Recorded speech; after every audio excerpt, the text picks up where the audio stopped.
In this video we're going to take a look at the new InertiaJs form helper. This new feature is a game changer as it solves some of the old pains we had with forms, while removing a lot of boilerplate as well. Let me show you. Here I have a form written using the old approach. We have an avatar input component for the avatar photo, and then some regular input fields and a text area. In our data we have a sending boolean we are using to display a spinner in the submit button, and then a form object to hold the fields. We then have a submit method and a reset method. This is the current shape of our component. Let's make use of the new InertiaJs form helper and see how much better it gets. To start using the helper, all we need to do is to pass our form object into the new inertia form method. So this inertia form and pass our object. On the submit method, because we need to upload a file, we need to create a new form data object and then append each individual field to it. With the new InertiaJs form helper, Inertia is smart enough to see that we have a file in our form and handle everything for us behind the scenes. So we can basically replace this with this.form.post settings profile. However, for Laravel put requests, we still have to add the method field.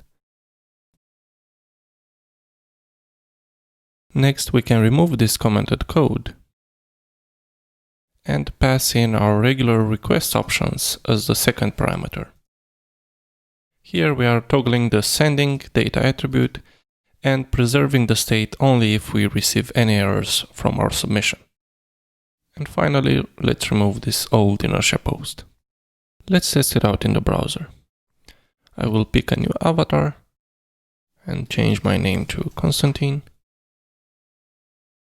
and save.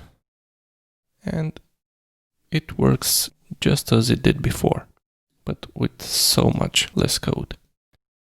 Then on the reset method, the new form helper comes with a reset method, so this form reset. And this should work as well. So if I refresh, add in some gibberish, and click the reset button, it will reset my previous values, which is nice.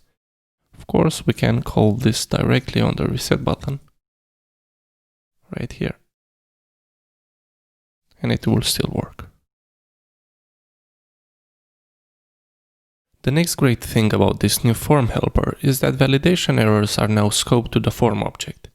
In the past, if you had pages with more than one form where they happen to have fields with the same name, you would have run into validation issues because the error would appear in both forms, even though only one was submitted. Now, because the errors are scoped to the form object, we can do something like this. We can take our page props errors and replace them with form.errors.the field name.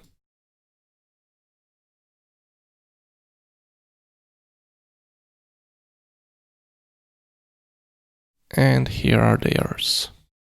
Next, instead of having to toggle a sending variable to check whether the form is submitting or not, we now have access to a processing property on the form object. So we can remove this sending data attribute and replace it with form.processing. And this will be toggled automatically by Inertia. So if I refresh and submit, we still have the spinner here.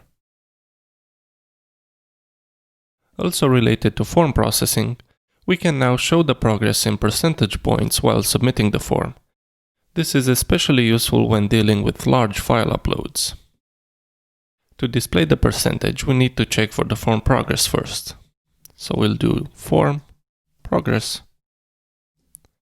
then form progress percentage, otherwise an empty string.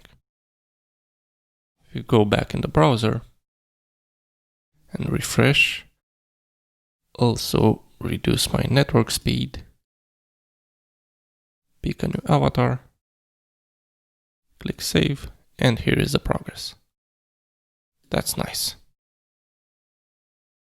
Finally, and this is one of my favorites, we have two form properties that tell us whether or not the submission was successful. We can use them to display a success message. So we can do something like div p3 mb3 bg green 100 rounded border green 300 profile was updated successfully.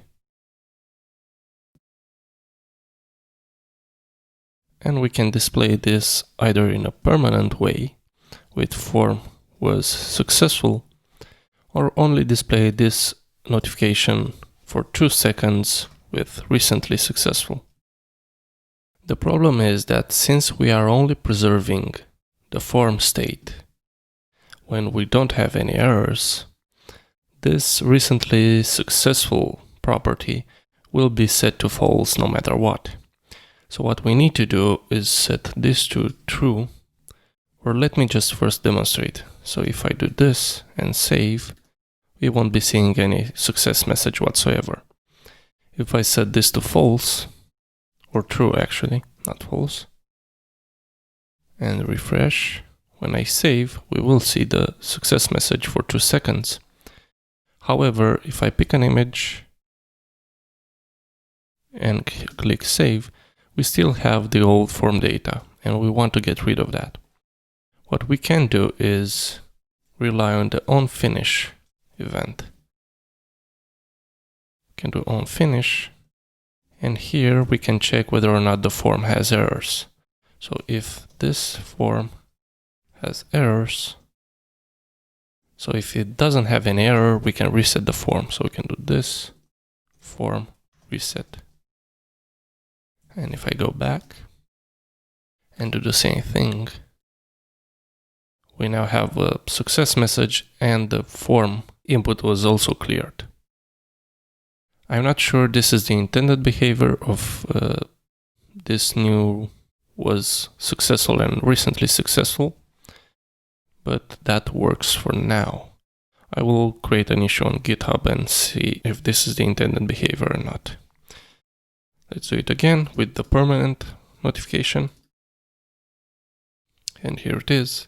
It will stay like this until we navigate to another page. And of course we can remove this since it's the default parameter anyway. And that's it. That's the new InertiaJs form helper. Personally, I'm really happy with the way it works and how much boilerplate it removes from dealing with forms. It's a big step forward and I'm excited to see what's next. Don't forget to like the video and subscribe. Click the bell button. Bye!